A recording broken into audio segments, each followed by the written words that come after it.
अवांजी समातुन ताईं radio voice of Sindh London. Radio voice of Sindh London तां बेहरिया टाउन जे कहरी कार्रवाइन वारे मसले ते ख़ास प्रोग्राम खणी आऊं अवां जी ख़िदमत में हाज़िर अवां जो पंहिंजो मेज़बान हबीब लगारी। बेहरिया टाउन इंतज़ामिया क़दीम वसनियन खे डाहिण लाइ पंहिंजे ज़िद ते अटल आहे। जॾहिं त धरती धणी सरापा एहतजाज बणियल आहिनि, बेहरिया टाउन इंतज़ामिया रेवेन्यू ऐं पुलिस अमलदारनि सां गॾिजी ज़मीन हासिल करण लाइ ॻोठनि ते 3 ॾींहं बि चढ़ाई कई। ॻोठाणनि पारां मज़म्मत कई वई बेहरिया टाउन ख़िलाफ़ जदोजहद जी अलामत बणियल चाचो फैज़ मोहम्मद गबोल जे पुट खे सख़्त तशद्दुद बाद गिरफ़्तार करे 5 कलाकनि बाद आज़ादु कयो वियो। बेहरिया टाउन इंतज़ामिया पारां रेवेन्यू ऐं पुलिस अमलदारनि जे अटारनि सां गॾु देह लंघेजी ऐं देह काठोड़ में क़ाइमु नूर मोहम्मद गबोल ॻोठ, अब्दुल्लाह गबोल ॻोठ समेत मुख़्तलिफ़ ॻोठनि ते 3 ॾींहं बि चढ़ायूं जारी रखियूं।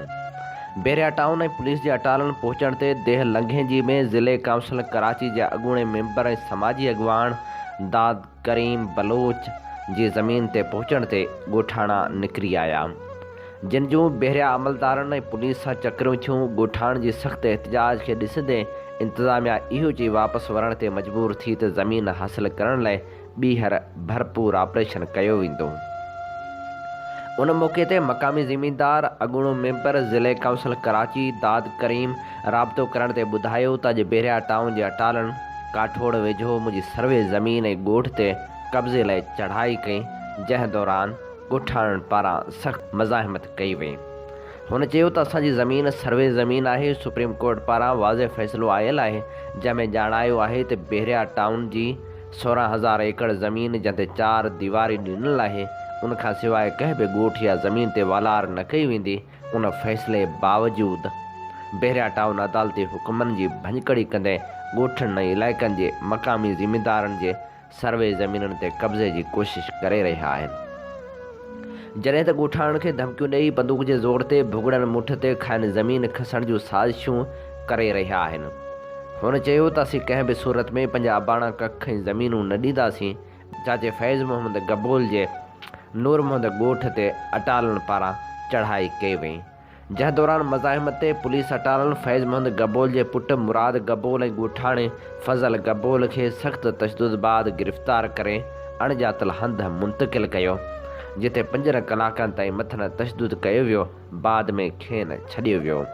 होॾे सिंध इंडिजेनस राइट्स अलायंस पारां ॻोठनि ऐं ज़मीननि ते मुसलसल चढ़ाइनि वारे मसइले ते अहम इजलास घुरायो वियो आहे, जंहिंमें बेहरिया टाउन जे ज़ुल्मनि ख़िलाफ़ लाहे अमल जोड़े एहतजाज कयो वेंदो। ॿिए तरफ़ अॻवाननि सैद खुदारीनो शाह, गुलहसन कलमती, यूसुफ मस्ती ख़ान, हफ़ीज़ बलोच, हमज़ो पंवर, हनीफ़ दिलमुराद, अली मस्तोई ऐं अब्दुल ख़ालिक जुणेजो ऐं ॿियनि पंहिंजे बयान में चयो आहे त सुप्रीम कोर्ट पारां मलीर जे ज़मीननि ते बेहरिया टाउन खे वालार करण खां रोकियो वियो आहे, पर बेहरिया टाउन पंहिंजे ॾाढ ऐं बदमाशीअ ते क़ाइमु रहंदे मक़ामी ॻोठनि ते चढ़ायूं करे उन्हनि खे पंहिंजा अबाणा कख ख़ाली करण ते मजबूर करे रही आहे, जेको मज़म्मत जोॻो अमल आहे। हुन चयो त सुप्रीम कोर्ट 16,800 एकड़ जी मंज़ूरी ॾिनी आहे, जॾहिं त बेहरिया टाउन हिन वक़्तु 45,000 एकड़नि खां वधीक ते वालार करे रही आहे। बेहरिया टाउन जे भरपासे वारनि 20 खां मथे ॻोठनि खे ख़ाली कराइण जूं साज़िशूं थी रहियूं आहिनि। हुननि मुतालबो कंदे चयो त फैज़ मोहम्मद गबोल जे पुट जी गिरफ़्तारी ऐं मथां तशद्दुद जी FIR बेहरिया टाउन जे मलक रियाज़ ते दाख़िल कई वञे, बेहरिया टाउन खे वधीक कब्ज़ो करण खां रोकियो वञे। जस्कम चेयरमैन सनान कुरैशी पंहिंजे बयान में चयो आहे त सरकार मलीर खां जामशोरे ताईं धारिया आबाद पई करे कोहिस्तान समेत स्कीमनि जा मुतासिर माण्हू मुतहद थी जदोजहद कनि। मक़ामी माण्हुनि ते तशद्दुद सिंध सरकार जी ॻिची में पवंदो। सरकार खे गैर क़ानूनी स्कीमूं फौरी तौर रोकण घुरिजनि। सिंध तरक़ी पसंद पार्टी जे सरबराह डॉक्टर कादर मगसी एहतजाजी तहरीक जो ऐलान कंदे चयो आहे त बेहरिया टाउन ख़िलाफ़ ईद खां पोइ तहरीक हलाईंदासीं। PP जे आशीर्वाद सां बेहरिया टाउन जो मालिक कब्ज़ा करे रहियो आहे। सिंध यूनाइटेड पार्टी जे मरकज़ी नायब सदर एजाज़ सामटियो पंहिंजे बयान में चयो आहे त गिरफ़्तारियुनि जी मज़म्मत करियूं था, बेरिया टाउन खां केरु पुछण वारो ई नाहे। रथाबंदी तहत मलीर ऐं जामशोरे जे ज़मीननि ते कब्ज़नि में सिंध सरकार में सहकारी बणियल आहे। गॾाप ऐं मलीर जी अवाम हमेशह PP खे वोट ॾिनो आहे। अॼु खेनि इहो नतीजो मिली रहियो आहे। क़ौमी अवामी तहरीक जे सरबराह अयाज़ लतीफ़ पलीजे चयो आहे त सिंध हुकूमत कणक ख़रीद करण बदिरां वापारियुनि जे हवाले करे रही आहे। हुकुमरान बिल्डर माफ़िया जी पुठभराई पिया कनि। सिंध जे लखें एकड़ ज़मीन भुॻड़नि मुठ ते विकिरो कई वई आहे। अदालती हुकुम ते अमल करे धारियुनि खे फ़ौरी तौरु निकाली ॾिनी वञे। PP ज़िले मलीर मां चूंडियल अॻूणे ज़िले मेंबर करीमदाद बलोच, फज़ुल बलोच ऐं ॿियनि चयो आहे त अदालत बेरिया टाउन खे देह काठोड़ ते वालार खां रोकियो आहे। ग़रीब धरती धणियुनि जा वसीला फॿाइण लाइ रियासती ताक़त जो इस्तेमालु कयो पियो वञे। 20 खां वधीक ॻोठनि जे रहवासियुनि खे उथारण जूं साज़िशूं थी रहियूं आहिनि। सिंध हारी कमेटी जे मरकज़ी सदर समर हैदर जतोई ऐं एडवोकेट अहमद नवाज़ इनकलाबी चयो आहे त सिंध जूं ज़मीनूं धारियुनि हवाले कयूं पियूं वञनि। बेरिया टाउन सिंधियुनि खे अक़लियत में तब्दील करण वारी रिथा आहे, जंहिंखे असां कंहिं बि सूरत में क़बूल न कंदासीं।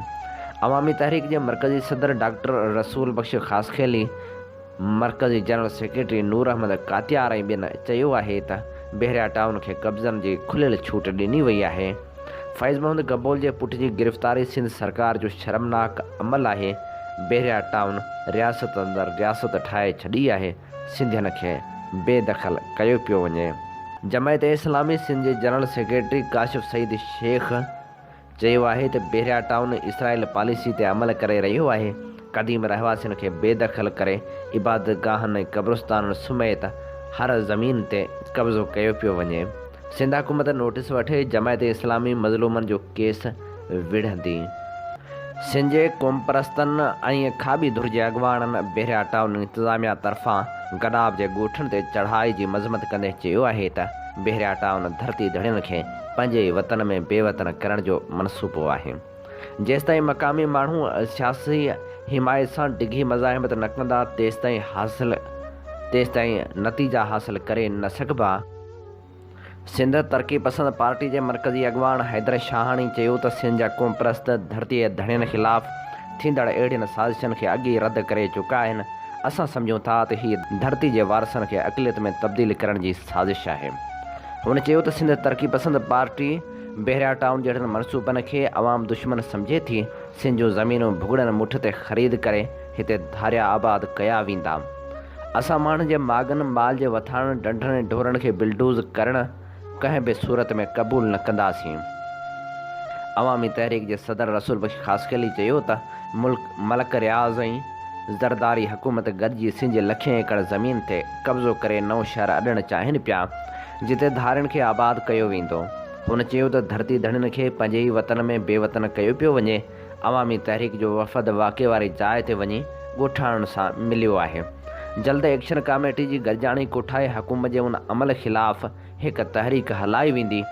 Communist party of Pakistan J secretary general comrade इमदाद काज़ी बेरिया टाउन जे हवाले सां मक़ामी माण्हुनि ते तशद्दुद, उन्हनि खे लॾाइण ऐं ज़बरदस्ती इलाइक़ा ख़ाली करण जी सख़्तु लफ़्ज़नि में मज़म्मत कंदे चयो त सिंध जी मौजूदा हुकूमत जनरल अयूब ऐं जनरल ज़ियाउल हक़ खां वधीक सिंध ते वालार करण जा ॿाहिरे माण्हुनि खे मौक़ा ॾिना आहिनि।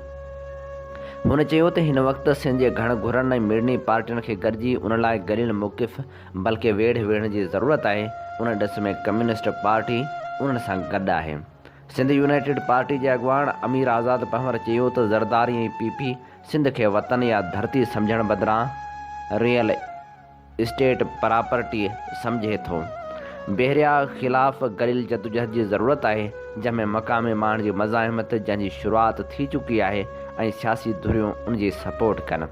नेशनल पार्टी सिंध जे सदर ताज मरी चयो त हुक्मराननि जो धरतीअ धड़ियुनि खे बेदख़ल करे सरमाएदारनि खे मुनाफ़िया ॾियण जो मनसूबो आहे।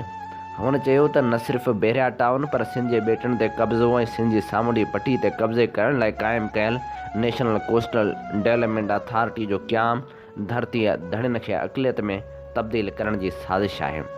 अवामी वर्कर्स पार्टी जे सदर बख्शल थल्लो चयो त रियासत बेरिया टाउन DHA ऐं थरकोल समेत मुख़्तलिफ़ मनसूबनि तहत सिंध में इंक्रोचमेंट करे रही आहे।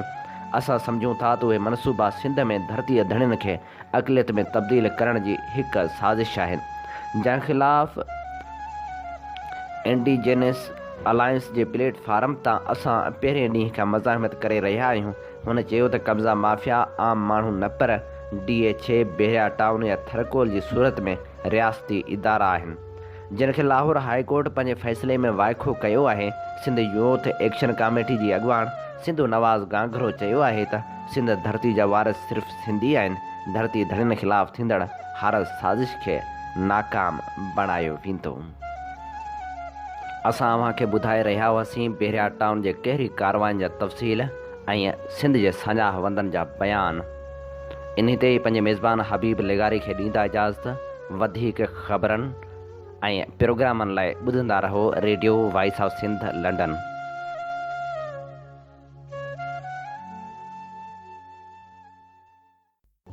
सिंध मुंहिंजी अमा सूंह तुंहिंजी मथा छा लिखी छा लिखां छा लिखी छा लिखां। सिंध मुंहिंजी अमा दुनिया जा सिंधियो हिक मुठ थी सिंध बचायो। सिंध मुंहिंजी अमा सूंह तुंहिंजी मथा छा लिखां। सिंध जो क़ौमी आवाज़ radio voice of Sindh London.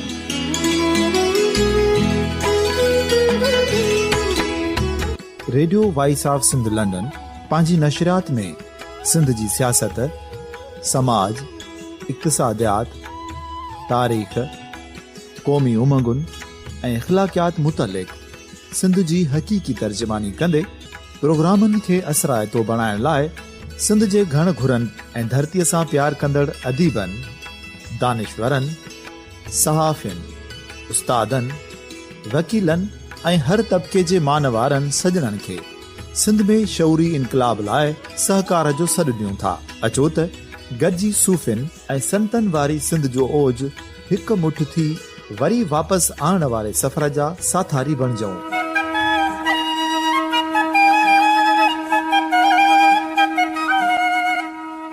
हिकु नए सुबुह जी शुरूआत जो पड़ाॾो घर घर, ॻोठ ॻोठ ऐं शहर शहर ताईं पहुचायो। शाल सिंध आबाद ऐं ख़ुशहाल थिए, सिंधी माण्हू सुखियो ऐं सताबो थिए।